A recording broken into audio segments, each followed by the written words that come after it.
Hi guys, welcome to our channel Agnyaathavaasi. This is Nani. ఈ రోజు మన టాపిక్ ఈ భూమి మీద ఉన్న మోస్ట్ డేంజరస్ ఫారెస్ట్లు ఏంటి, అవి ఏవి, అవి ఎక్కడ ఉన్నాయి అండ్ వాటి స్పెషాలిటీస్ ఏంటో తెలుసుకుందాం. అడవి ఈ పేరు వినగానే మన ఇమాజినేషన్ లో పచ్చని ప్రకృతి, నదులు, జలపాతాలు, జంతువులు, పక్షులు, వీటితో పాటు అడవుల్లో మీకు తెలియని రహస్యాలు, ప్రమాదాలు, బయటకు రాని విషాదాలు చాలా ఉంటాయి. ఇలాంటి రహస్యాలు, ప్రమాదాలు ఇంకా విషాదాలతో నిండి ఉన్న మోస్ట్ డేంజరస్ ఫేమస్ అడవుల గురించి ఈ వీడియోలో తెలుసుకుందాం. First one, Amazon rain forest, south America. ఈ అమెజాన్ రెయిన్ ఫారెస్ట్ అనేది సౌత్ అమెరికా ఖండంలోనే 9 దేశాల్లో విస్తరించి ఉంది. అవేంటంటే Brazil, Bolivia, Colombia, Peru, Ecuador, Venezuela, Guyana, French Guiana and Suriname. ఈ అడవులు విస్తీర్ణం అంటే మీకే ఆశ్చర్యం కలుగుతుంది. ఎందుకంటే దాదాపు 60 లక్షల చదరపు కిలోమీటర్లు, దగ్గర దగ్గర మన భారతదేశం అంతా ఉంటుంది. ఇంత పెద్ద ఫారెస్ట్ కాబట్టే భూమి మీద ప్రొడ్యూస్ అవుతున్న ఆక్సిజన్ లో 20% ఈ అడవుల నుండే ప్రొడ్యూస్ అవుతుంది. దీన్ని బట్టి మీరు అర్థం చేసుకోవచ్చు మనం పీలుస్తున్న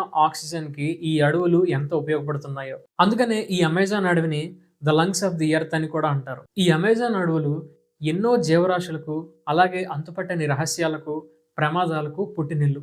20వ శతాబ్ద ప్రారంభం నుండి ఎంతో మంది అన్వేషకులు, ఆర్కియాలజిస్టులు, సాహసయాత్రికులు ఈ అడవుల్లో చనిపోయారు. మనకు తెలియకుండా ఎంతో మంది అంతకు ముందు చనిపోయి ఉండొచ్చు, కానీ ఈ అమెజాన్ అడవి ముఖ్యంగా నోటెడ్ అయింది మాత్రం 1925 కాలంలో బ్రిటిష్ ఆర్కియాలజిస్ట్ అండ్ ఎక్స్ప్లోరర్ అయిన ప్రీసీ ఫాసెట్స్ అనే వ్యక్తి the last city of Z అనే దాని గురించి వెతుక్కుంటూ, అంటే బంగారు నగరం, ఓ రకంగా అదృశ్యమైపోయిన నగరం గురించి వెతుక్కుంటూ వెళ్ళి మాయమైపోయాడు. అతనితో పాటు అతని బృందం కూడా మాయమైపోయింది. ఆ తర్వాత బ్రిటిష్ ప్రభుత్వం వాళ్ళను వెతకడానికి ఎంతో మందిని పంపారు.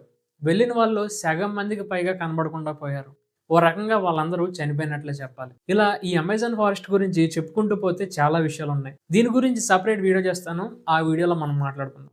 ఇక second one, Aokigahara forest, Japan. Most famous, చరిత్రలో నిలిచిపోయిన గ్రేట్ వాల్కనో, ఫేమస్ వాల్కనో అయిన మౌంట్ ఫూజీని ఆనుకొని ఈ అకిగహారా ఫారెస్ట్ ఉంది. ఈ అడవిని అందరూ సూసైడ్ ఫారెస్ట్ అంటారు. ఎందుకంటే ఇప్పటి వరకు ఎంతో మంది, అంటే కొన్ని వందల మంది ఈ అడవి దగ్గరకు వచ్చి ఆత్మహత్య చేసుకుని చనిపోయారు. ఎందుకు చనిపోయారు అనేది ఎవరికి తెలియదు, కానీ జాపనీస్ ప్రజలు చెప్పే కథ ప్రకారం యురేయి అనే స్పిరిట్ వల్లే ఇలా అందరూ ఆ అడవి దగ్గర ఆత్మహత్య చేసుకుని చనిపోతున్నారు అని అంటుంటారు. యురేయి అంటే అర్థం restless spirits of the dead. అంటే ఇది ఒక ఆత్మనే కాదు, ఎన్నో ఆత్మలు కలిపిన ఒక ఎంటిటీ. ఓ రకంగా చెప్పాలంటే ఒక లెజెండ్. ఈ చనిపోయిన వారి ఆత్మలు ఏదైతే ఉన్నాయో అవి అక్కడికి వచ్చిన వాళ్ళలో చెలించే గుణాన్ని కలగజేస్తాయి. అంటే ఆత్మహత్య చేసుకోమని ప్రేరేపిస్తూ ఉంటాయి. నిరాశలో ఉన్నవాళ్ళు, బాధల్లో ఉన్నవాళ్ళు ఈ ఆత్మలకు గనక లొంగితే గనక వాళ్ళు ఆటోమేటిక్గా ఏదో ఒక టైంలో ఆత్మహత్య చేసుకుంటూ ఉంటారని జాపనీస్ వాళ్ళు చెప్తుంటారు. 2018లో లోగన్ పాల్ అనే యూట్యూబర్ ఇలా ఆత్మహత్య చేసుకుంటున్న ఒక వీడియో తీశాడు. ఆ వీడియో అప్పట్లో చాలా వైరల్ అయిందట. ఇక్కడ గవర్నమెంట్ వాళ్ళు కూడా అక్కడికి వచ్చే టూరిస్టులను, అలాగే ఆ అడవి దగ్గరికి వెళ్ళే వాళ్ళను త్వరగా అక్కడి నుంచి వెళ్ళిపోమని హెచ్చరిస్తూ ఉంటారు. ఎందుకంటే ఒకవేళ వాళ్ళు చనిపోతే వాళ్ళ చావుకి వాళ్ళే బాధ్యులని కూడా హెచ్చరిస్తూ ఉంటారట. Third one, daring Woods, England. ఈ అడవి ఇంగ్లాండ్ దేశంలో ఉంది. దీనికి మరొక పేరే స్క్రీమింగ్ వుడ్స్. ఈ అడవి పేరుకు తగ్గట్టే రాత్రి అవ్వగానే, అంటే 6 దాటగానే అరుస్తుందట. దీని నుంచి రకరకాల ఆర్తనాదాలు వినిపిస్తుంటాయట.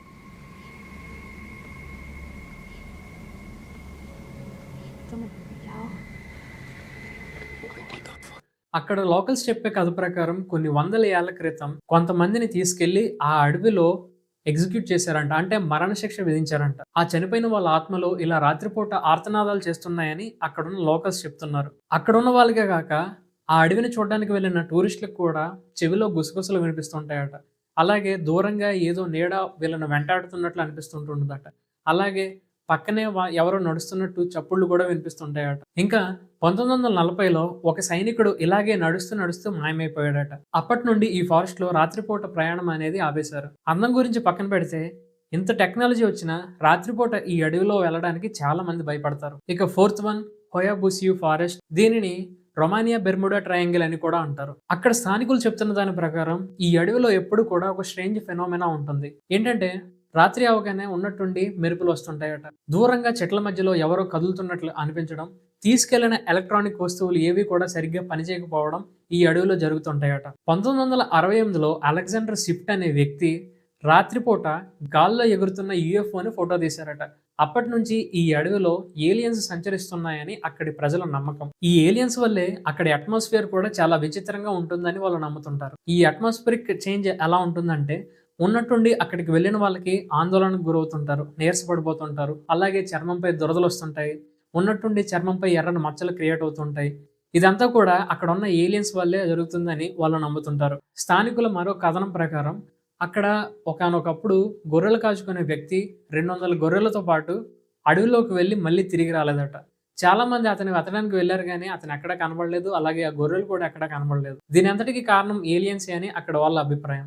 అలాగే ఈ ఫారెస్ట్ పారానార్మల్ ఇన్వెస్టిగేటర్స్‌కి ఇంకా థ్రిల్లింగ్ కోసం వెళ్ళే వాళ్ళకి బెస్ట్ స్పాట్. ఇక the last one black forest, Germany. ఈ బ్లాక్ ఫారెస్ట్ అనేది ఒక ఫెయిరీ టేల్ ఫారెస్ట్. ఈ ఫారెస్ట్ ని ఆనుకొని ఎన్నో కథలనేవి ప్రచురించబడ్డాయి.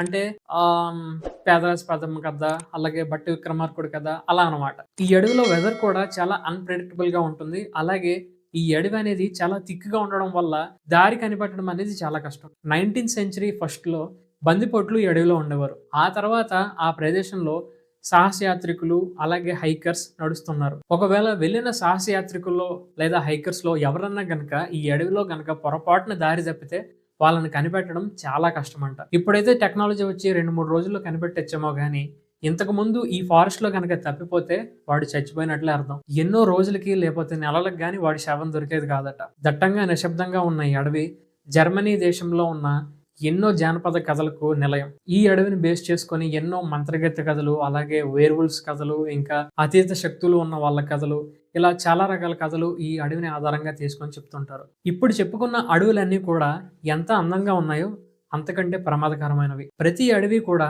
ఎన్నో ప్రాణాలను తీసుకుంది. కొన్ని కథలుగా మిగిలిపోయాయి.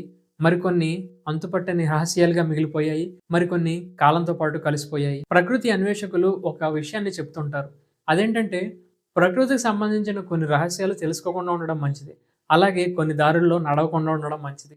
నేను చెప్పిన ఈ 5 అడవులే కాకుండా మీకు తెలిసిన వేరే అడవులు ఏమన్నా ఉంటే గనక కింద కామెంట్ చేయండి. అలాగే మీకు ఎప్పుడైనా దెయ్యాలు, భూతాలు లాంటివి ఏమన్నా కనిపించినా, వాటికి సంబంధించి మీకు ఏమన్నా ఎక్స్‌పీరియన్స్ ఉన్నా కింద కామెంట్ చేయండి. సో ఇది ఫ్రెండ్స్ ఈరోజు వీడియో. మీకు ఈ వీడియో నచ్చితే గనక తప్పకుండా లైక్ చేయండి. మీ ఫ్రెండ్స్ అండ్ ఫ్యామిలీకి షేర్ చేయండి. Thank you guys. Thank you for watching. Stay tuned on Agnyaathavaasi. See you on next video.